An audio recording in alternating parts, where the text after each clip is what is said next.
Contract costing में एक term है नोशनल प्रॉफिट, जिसका मतलब जो इनकम्प्लीट कॉन्ट्रैक्ट है, यानी कि जो कॉन्ट्रैक्ट अभी तक पूरा नहीं हुआ है, उसके ऊपर कितना प्रॉफिट अर्न किया गया है।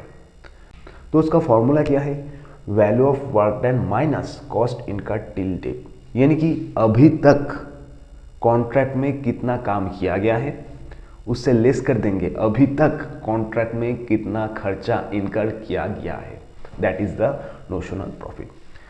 अब इसको अगर स्टेटमेंट फॉर्म में देखें तो कैसे करेंगे?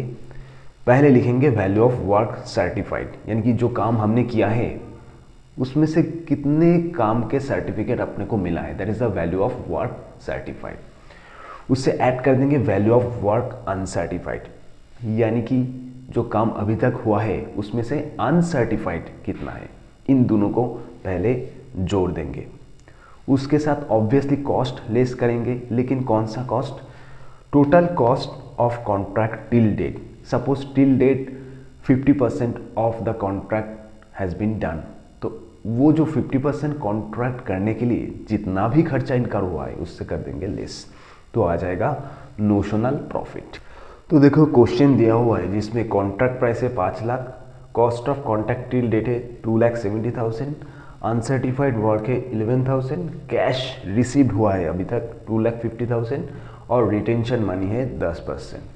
तो फॉर्मूला में डाल देंगे अगर नोशनल प्रॉफिट कैलकुलेट करना है, that is value of work certified. तो वैल्यू ऑफ वर्क सर्टिफाइड कितना होगा? तो ये जो 2.5 लाख कैश रिसीव्ड हुआ है वो बेसिकली 90% का इक्वल है, क्योंकि 10% रिटेंशन कर लिया है।